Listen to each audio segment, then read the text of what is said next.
On behalf of Bill Gross, the board, and the countless professional volunteers who have dedicated hundreds and thousands of hours to farm rescue, I'd like to welcome you to the corn planter safety and operation presentation. As you can see, we have a John Deere 8360R and a DB60. The John Deere 8360R V8 is the series John Deere designates for this class of tractor. The 360 is the 360 horsepower, and the R stands for row crop.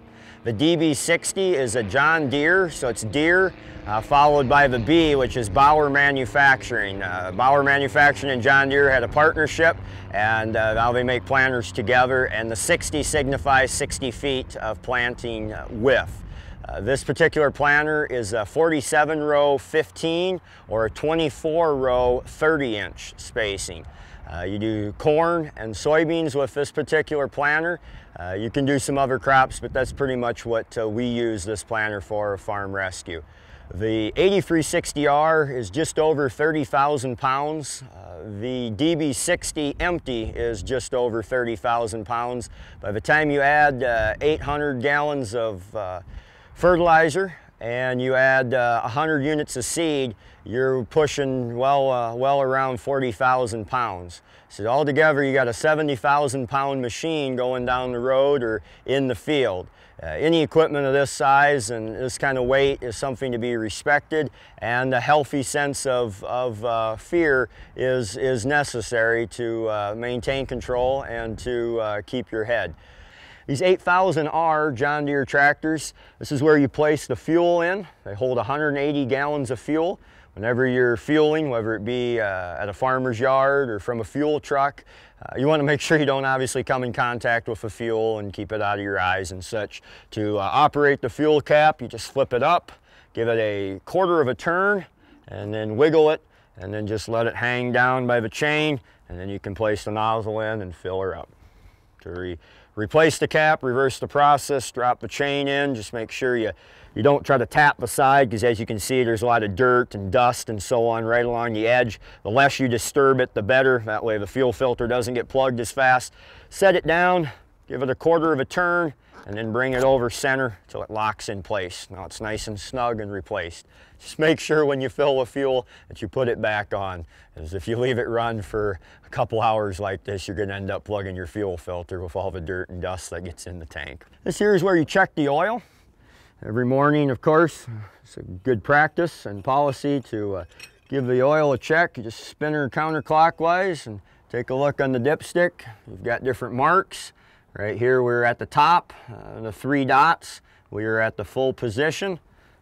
To replace the cap, reverse the process clockwise till it's just nice and snug. If for some reason the key gets left on, battery's dead, the actual batteries are behind here. But to actually jump or charge the battery system, here is you have your positive and here is the negative. Obviously, indicated by this decal, never ever jump between the two. You could potentially have it in gear and run yourself over. Here's the cord. If for some reason it's really cold at night, you need to plug her in for the morning, this is a block heater. As you can see, this area in here is a potential pinch point. There should be no reason why anyone should be in between here while the machine is running, none whatsoever. But you need to be aware that if these different connection points need to be greased about every other day or about 50 hours, again, you want to make sure the equipment is shut off and the key is removed. But again, this is a pinch point as the wheels are allowed to turn back and forth between the frame of the tractor and the tire. If for some reason you need to gain access to the top of the motor, the hood opens by pulling this release latch, grabbing this plastic cowl here on the side, and just lift straight up.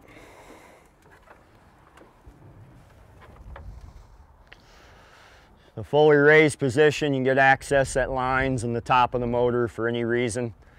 Right here is your air filter. In really dusty conditions, once a week, you should probably pull the air filter out and blow it out and give it a good cleaning. So you just raise the hood all the way up and you can just pop these little tabs loose and you can get access to your air filter.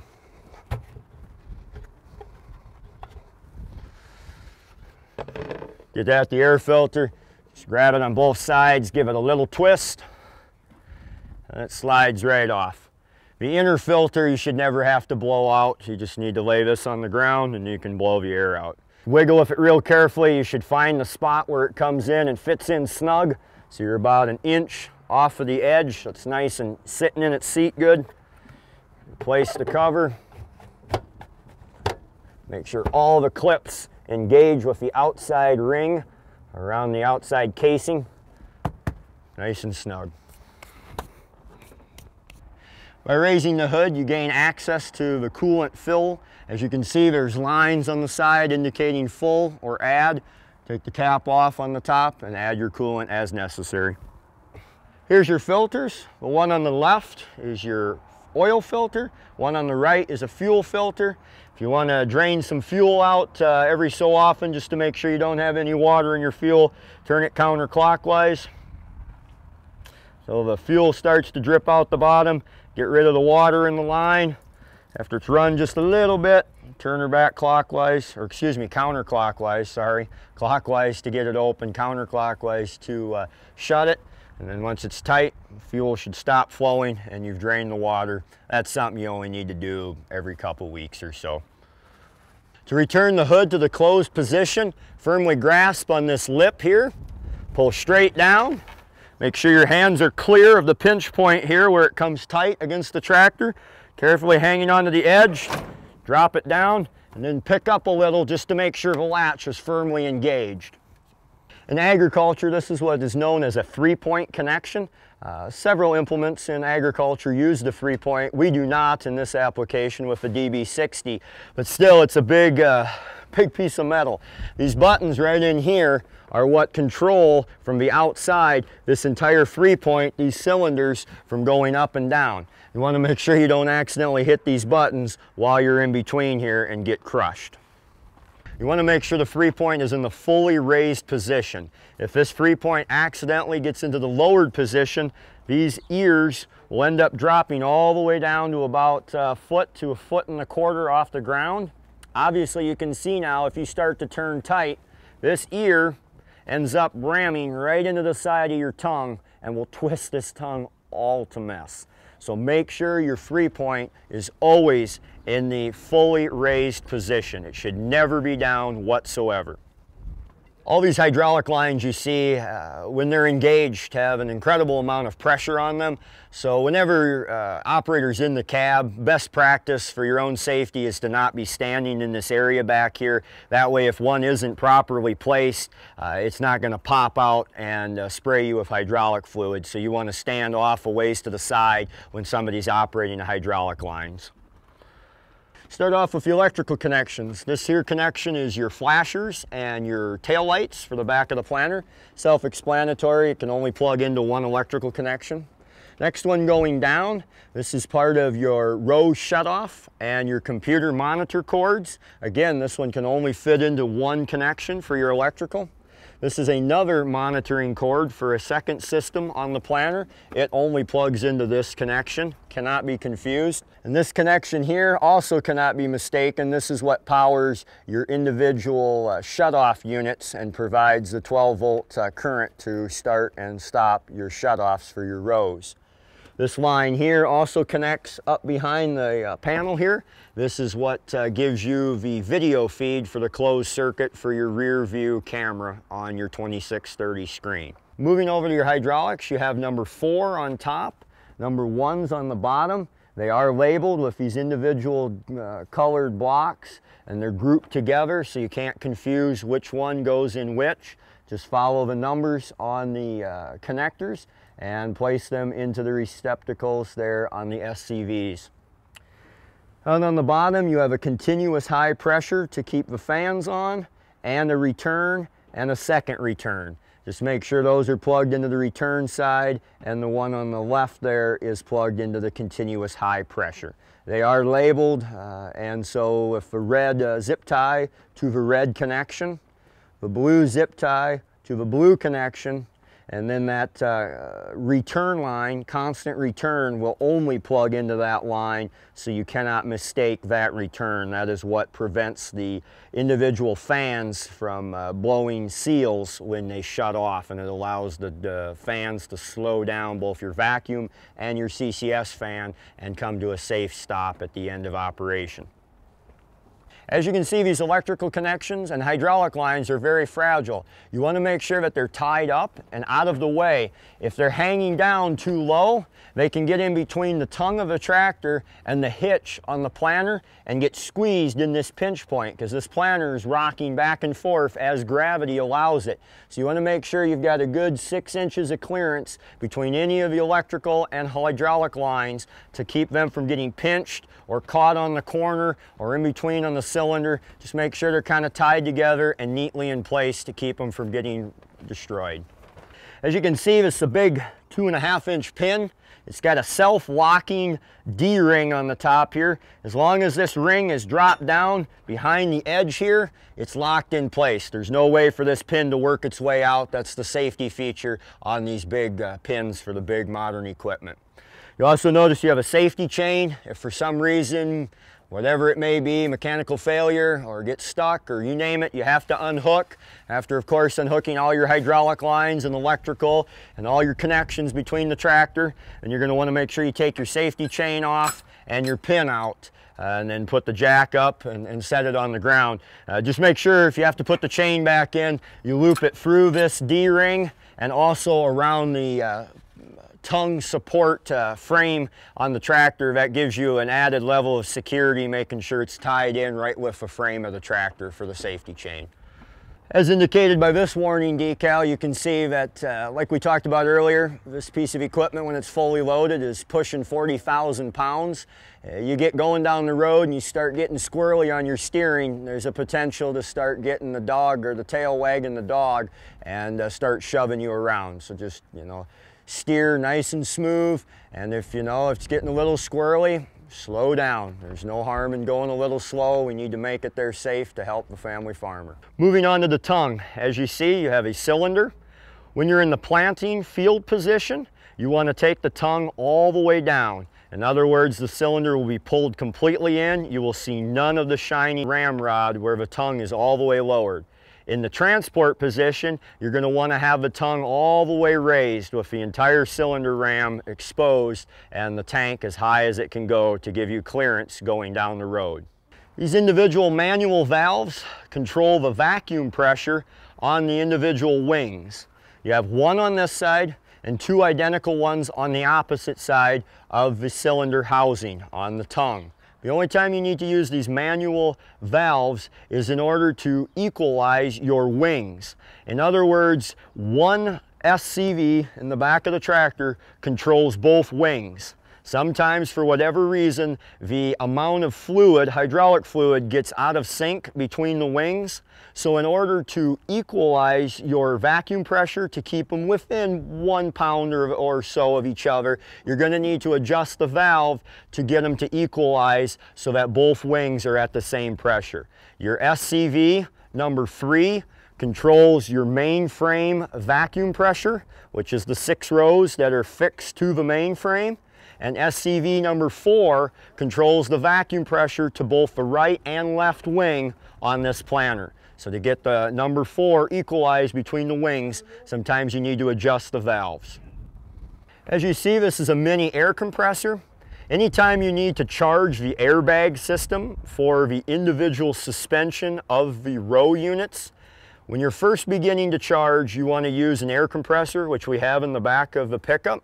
But to make minor adjustments, you can flip the switch on the side and kick this little air compressor on. There's a gauge on the front side here. You want to run them, it's kind of a ballpark around the 60 to 80 range depending on the ground conditions. The idea is to keep your row units from bouncing, therefore knocking seed out of your plates and causing ricochet down the seed tube. The smoother the individual row units ride, the better equal spacing of your kernels, therefore the better yield, especially with corn. To adjust, this one here is the 30. which is 30-inch row spacing. So normally when you're planting all of corn and most soybeans, you're going to be running on 30-inch spacing. So this valve here, you can see by the indication of the flow chart, is taking air pressure from the compressor and it's routing it down this air tube, which then goes down through the planter support beams and goes to the individual air units, the individual airbags on each of the individual row units. On the other side is the 15, so if you're doing interplants where you're doing 47 rows on 15-inch spacing, which would of course only be for soybeans, then you would turn this valve to apply pressure for those individual row units for the 15-inch spacing. If you want to dissipate some pressure, you have too much air pressure in the line, if you turn this valve to the down position, it allows air to escape out of the orifice on the bottom and it'll decrease the amount of pressure in the line, therefore decreasing the amount of pressure on the individual bags on the individual units. Right here is the valve stem. It's identical to any standard Schrader valve on a tire. You just use a regular connection for inflating a tire, and that is how you place air from the air compressor in the pickup to charge the airbags at the beginning of the season, or if you need more than a 5 or so pound increase throughout the planting season. As you notice right now, the gauge is reading around 40. It's going to always read low when the planter is raised. When you drop SCV number 1 and drop all the units into the ground, the air pressure will obviously rise as the pressure is placed on each of the individual bags. So you never want to judge the pressure level with the planter raised. You always want to drop it down into continuous planting mode while of course tractor is stopped, but to make sure you have an accurate reading on the gauge of somewhere around 60 to 80 pounds, depending, give or take. This gauge here is an indication of the pressure within the CCS tanks and the fan to supply seed from the central commodity tanks to the mini hopper. Ideally, you're going to be running this somewhere between the about 14 to 25 range. Most of the time around the 18 kind of average, depends how much treatment is on the seed and how big the seed is, the humidity in the air, and a few other conditions. So ideally around the 18 figure. This gauge is the same as the one on the back. We need to have this gauge up here because of the tank placement. You cannot see the gauge on the rear. Once you start planting, it's a good habit every time to look around once you've got auto steer engaged and just make sure that this needle is rising and you're providing air pressure to continue to feed the mini hoppers and keep seed supplied to the row units. Moving on from the tongue, the next portion of the seed delivery system on this DB60 is your CCS fans. From the fan, it goes off to the left, comes into a T, splits off into each side. The plumbing comes down into the plenum, which splits into the individual units feed tubes underneath here. The air is ejected through the tube to carry the seed to the individual mini hoppers through each of these individual tubes down to each of the units throughout the entire mainframe and wing. This air is routed through the tubes and also into the tank to allow equal pressure on top of the seed in the tank as well as below the seed. That allows the seed to flow freely with the assistance of the agitator and continue providing seed to each of the individual row units. Right here is the gauge, just like we observed at the front of the planter. Due to the fertilizer tanks blocking the view of this one, they've provided us with a second gauge up front. These gauges read the exact same reading.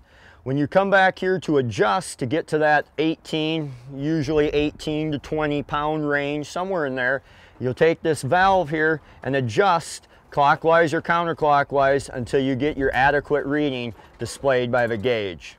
The normal position is always plant or tank clean out, which is the down position of the switch. These poly tanks you see mounted on the main frame, the front one holds 400 gallons, the rear one holds 420 gallons. We use these for the fertilizer for starter.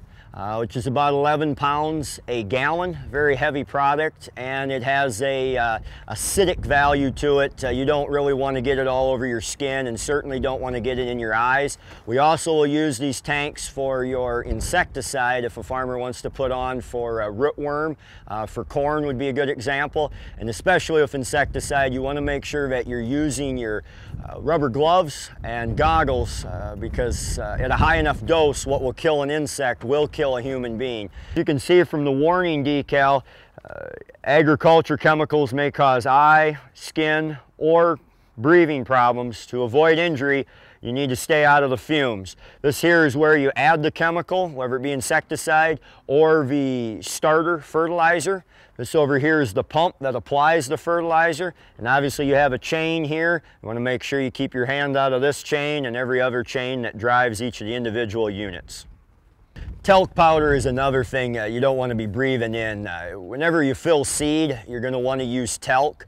It's basically baby powder, and it allows the seed to drop off of the individual discs at a consistent rate, so you have precise seed placement, and it also creates a lubricant when the seed is flowing from your CCS tanks to your individual mini hoppers. So when you're adding this talc, you want to make sure you are upwind from the talc, so as the dust dissipates, you're not breathing that in and filling your lungs with all that baby powder. Right here you see our CCS, which stands for your Central Commodity System tanks. Each one of these tanks holds 50 units.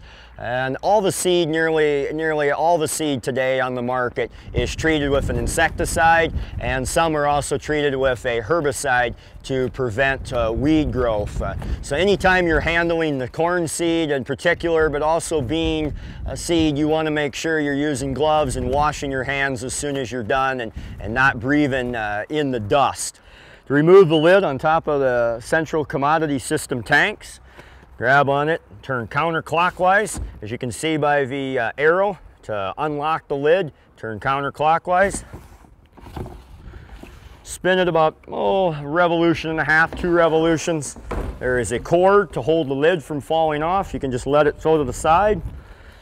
You can see down in here we have the agitator and the individual air tubes that pick up the individual kernels of seed and move them from the CCS tank to the mini hopper. That agitator you see goes back and forth, and about a half a rotation back and forth just to keep the seed loose around the intakes for the tubes to the mini hoppers. You can use this hook, attach it to the end of the spout, hook it on the edge of the tank, hook it in here. That way it stays up and it doesn't fall into the tank when you're filling seed. This light here gives you light to glow and let you know how much is left in the tank at night. Give you a reference on the edge of the tank. Turn that on. She's got this push button, and put it on the dim setting, and let her hang right like that on the carabiner. Scoop is placed in the holder here. Use the scoop to go into the CCS tank and level the product around inside the tank. The more level the product is in the tank from side to side, the less times you're going to have to run out of seed and stop and re-level going forward. So it's best to level the tank right off the bat. That way you can go as long as possible without having to run out of seed and leave skips and gaps in the field. Once you're done filling as many units as you need in each of the tanks, each of these hold 50 units apiece, grab the lid, set it in place. You'll notice on this far side over here there's an arrow, and it says to start lid, align handle here. So if you lay the handle right here, and now to lock it, you're going to want to go opposite of the arrow. So you're going to go clockwise. Just spin it till it becomes nice and snug. You don't have to over torque it, but you want to make sure that they're down nice and snug, because you need to have a seal on the tank, because when the CCS fan is blowing the seed to the mini hopper, it needs to have a pressurized tank.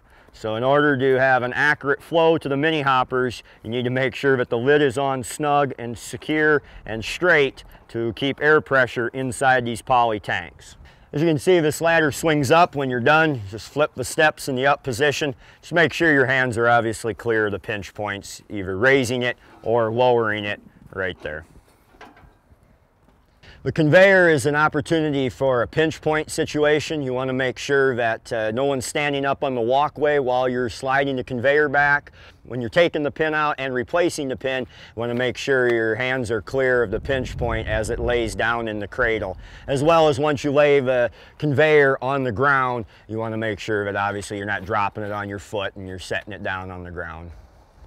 These vacuum fans, you'll have one on each wing and one on the center unit of the planter. That's what holds the seed into the plate and allows even and accurate planting.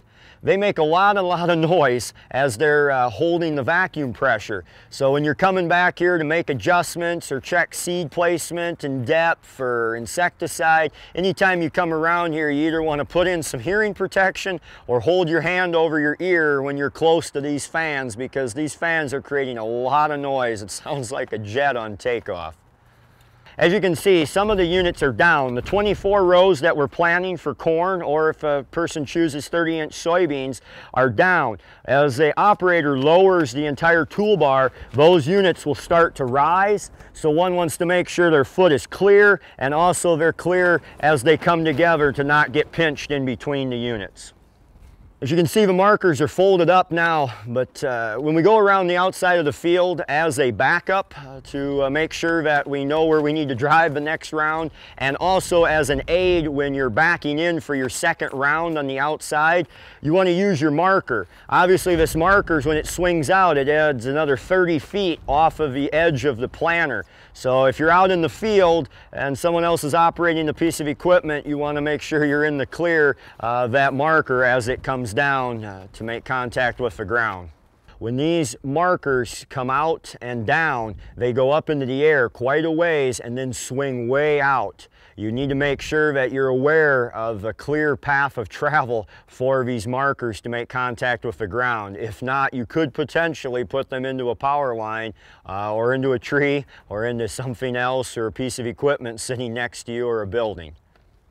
As you can see from this warning decal, one wants to make sure you have the safety blocks in place on the cylinder to prevent the machine mainframe from sinking down onto you if you're ever working under the individual row units or under the mainframe for any reason. Just make sure you've got your safety blocks in place. When you take them out, they pin right back in here for the stowed position. As you can see, these main cylinders here, this is what causes the planter to fold and unfold. The planter right now is in the fully unfolded position, in plant or field position. When you're transitioning between planting and transport position, as you can see, these cylinders, the way they pull the wings in, these cylinders start to draw in where they're right in line with the wheels. When they're halfway, not completely unfolded, not completely folded, you've got a kind of a V going on with the wings. You make sure that you do not put the planter in the fully down position where this cylinder right here comes in contact with the top of these main transport wheels.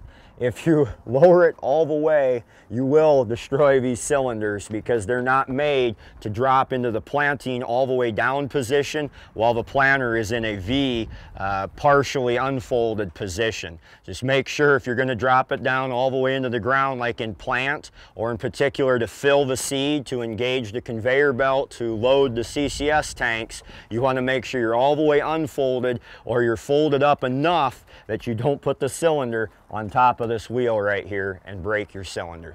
Behind this safety shield, removed by these two bolts up on top, is an electric motor that turns your agitator shaft that goes between both of the CCS tanks to keep the seed agitated to allow it to freely keep flowing into the mini hoppers.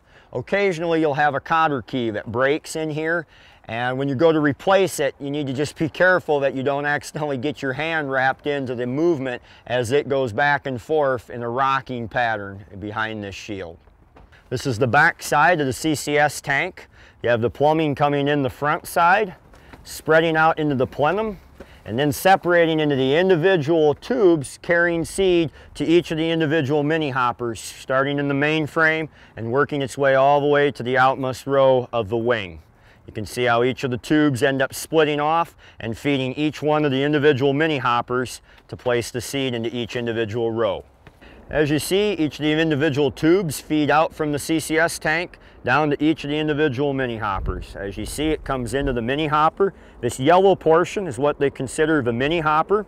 We slide the lid off. You can see down inside the mini hopper. These hoppers will never fill completely full. You're never going to see seed near the top.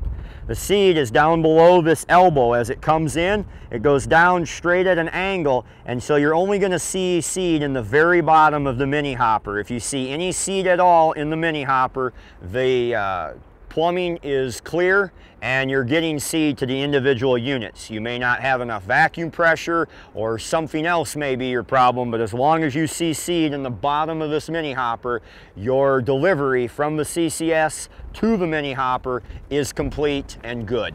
As you can see, the air is carrying the seed through the tube around the elbow and then down at an angle into the mini hopper. The air is vented out of the ports, blows through the screen to make sure none of the kernels accidentally blow up and pop out, and then is vented through the side out into the atmosphere. That is so you keep a steady flow of air pressure through the mini hopper and keep seed flowing. As the seed flows down the gravitational slope at the bottom of the mini hopper, it feeds into the seed plate housing, which in turn meters the seed so you have precise placement of the seed through the seed tube into the soil. To gain access to the individual seed plates, place your hand on the end of this rubber strap, pull it out and away to the side, and you can grab the side of the covering, pull it to the side. You'll notice in here there is a latch that connects onto this aluminum plate. If you tip it at just the right angle down and to the side, it will disengage, and then you can pull it off to the side and take it free and away from the seed plate.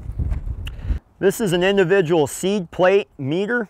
You can see each one of these divots holds a seed in it. This is what gives you precise spacing on your corn. In particular, corn is a very finicky plant. It needs to have precise spacing in order to get maximum yield. So one seed is carried by vacuum pressure provided by this line here onto the inside of this plate, and it keeps inside here is completely vacuum pressure, pulling the seed into this divot. One seed goes into each of the divot. It's on the opposite side, of course, on this side of the seed meter plate. You can see the edge of the corn kernels right here. The idea is you have one kernel in each one of these divots.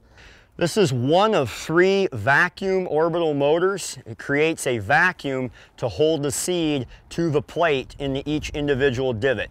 Each wing and the center fixed 6 rows has their own vacuum system. You'll notice going out from the fan in both directions on this right wing is a tube. That tube has got the vacuum pressure, which then in turn feeds to each individual lines to each individual row unit. Again, the air has created a vacuum from the fan back there, comes through the tube, comes to the end here. See the line coming in on the elbow on the side, runs down to each individual row unit, comes to the back side of the seed plate. This is what keeps your seed in each of the individual divots. Through the elbow, into the inside, keep your vacuum pressure sealed within this seal along the outside. As the wheel goes around, as we're facing it clockwise, so as it's spinning around, it picks up seed down in this portion at the bottom where the mini hopper empties into this plate housing. Seed is all on the back side of this plate up to about this level. Seed fills into the individual divots. Vacuum pressure provided by this tube provides pressure on this side, a sucking pressure to hold the seed kernels into the plate. As the seed goes around, it goes past the double eliminator, which keeps 2 kernels from hanging onto the same divot because you want 1 kernel per divot as it goes around. It continues by, it knocks off the doubles right here in the double seed eliminator, comes around, and as it comes right to about this position here, you'll notice it loses vacuum pressure. So once the vacuum is removed, there's nothing holding the kernel to the opposite side of the divot. Then you have a knockout that makes sure that it doesn't accidentally get wedged, because sometimes there's not enough talc or there's too much insecticide or other product placed on the seed. It might get stuck on the back side of this divot. this eliminator knockout comes by and pushes each individual seed out of the individual divot. Once the seed is knocked out of the plate, it falls down by gravity through the seed tube, down in at an angle, all the way down to the ground, and these openers provide a trench, and the seed drops down at the precise depth and into the trench. These are the gauge wheels to give you a precise depth on the cutting wheels for your openers. Back here is your press wheels. These press wheels shove the dirt down and around the furrow to give good seed to soil contact for each individual kernel as it drops down into the ground. These two openers here create a true V, which is signature to John Deere. The trench is made in a perfect V by these two opener coulters coming together and creating a perfect V to have perfect seed to soil contact at the base of the trench to allow good growth for the seed. So as these come through and cut the soil, the seed is dropped out right behind the opening down here, right into the bottom of the furrow. Then as the planter rolls along, the press wheels on the back push the edges of the furrow back together and lightly pack the soil so you have good seed to soil contact, which allows good germination with proper soil temperature and moisture. You'll notice on the openers, they have scrapers on both sides to try to keep the dirt from building up or mud. If it's slightly tacky conditions, you want to make sure that these openers are indeed staying scrape clean so that you get a tight, nice V-bottom trench to drop your seed in at the precise depth. These here are your gauge wheels. You adjust the gauge wheels in the back. This is what controls the depth of your openers. So that is how you can adjust from 2 inches or so for corn down to about 1 inch or so for soybeans by adjusting these wheels. As we talked about, this is your gauge wheel. This allows how deep your cut opener goes into the ground. The farther this wheel, the gauge wheel goes up, obviously the deeper we're cutting our trench. Therefore, the deeper we are placing our seed. The shallower this wheel is, or the lower it is, the shallower the furrow is, therefore the shallower the seed is. In order to adjust the gauge wheels, pull up on the T-handle. To go lower or to drop the trench, you adjust it down with the T-handle, which allows the gauge wheel to come up. To go shallower, you pull the handle up and go to the top, which engages the dog ear with the gauge wheel frame sooner, which doesn't allow the furrow to go as deep and keeps the unit riding up higher in the soil. Again, a rule of thumb, about 1.5 inches to 2 inches for corn, 1 inch to 1 3/4 inches for soybeans. Each of these individual notches represents 1/4 inch. When these cut wheels are brand new, they come out at 15 inches. As you put acres on them, they obviously wear down. So they cannot label each of these notches a precise depth because it's just a reference to how much wear is in place on the individual cut wheel on each individual unit. So as more acres go on the machine, there is less wheel, so to speak, cutting because it's wore off. So therefore, the deeper you actually have to go to keep the same soil depth, because your cut wheel is actually grinding away and becoming less deep. So it's just a reference volume. So each time, like here, if I want to go 1/4 inch deeper, to go 1/4 inch deeper, I would pull it up and give it a twist, just a little twist. Now I'm 1/4 inch deeper. If I want to go 1/4 inch shallower, I would take it up, just twist it 1. Now let's say I wanted to go 1/2 inch shallower. So now I would take it and I would move it up 2. Now each of them is 1/4, so it's obviously 1/2 inch. If I wanted to move it up 1 inch shallower, I would take it up and I would move it. There's 1/2 and there's another 1/2. So now we are 1 inch shallower. To take this T-handle and go up is shallower. To take the T-handle and go down is deeper. And obviously go what with each individual farm family that we're serving wants. But just a rule of thumb again, 1.5 inches to 2 inches on corn and 1 inch to 1 3/4 inches on soybeans, give or take. These here are your press wheels to push the furrow closed to have good seed to soil contact.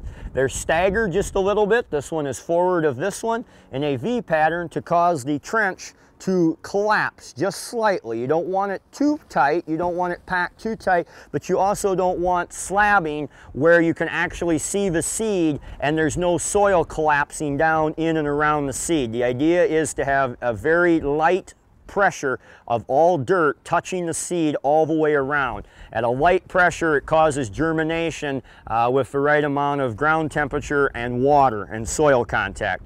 To adjust the amount of pressure you have, you grab this T-handle, pull it down and over to the middle, and now if I was to go all the way up, this now takes all the pressure off. There is a spring attached to the T-handle to a stock point right here. Now if I grab the press wheel, you'll notice there's no pressure on it. Basically it's just the weight of this steel frame and the wheels causing some light compaction to press the furrow closed. The next step is notch 1. Now you can tell there's just light pressure. Most of the time you are going to be running in notch 1 or notch 2. Occasionally, if it's very, very dry, you're going to end up going even into like the 3rd notch. Very, very, very seldom are you going to end up going all the way into the 4th notch. There's just a tremendous lot of pressure and you just end up breaking a lot of springs and you cause too much compaction where the sprout has to really, really fight and gets a lot of fatigue trying to burrow its way up to the surface. So you're almost never going to run it in the number 4 position.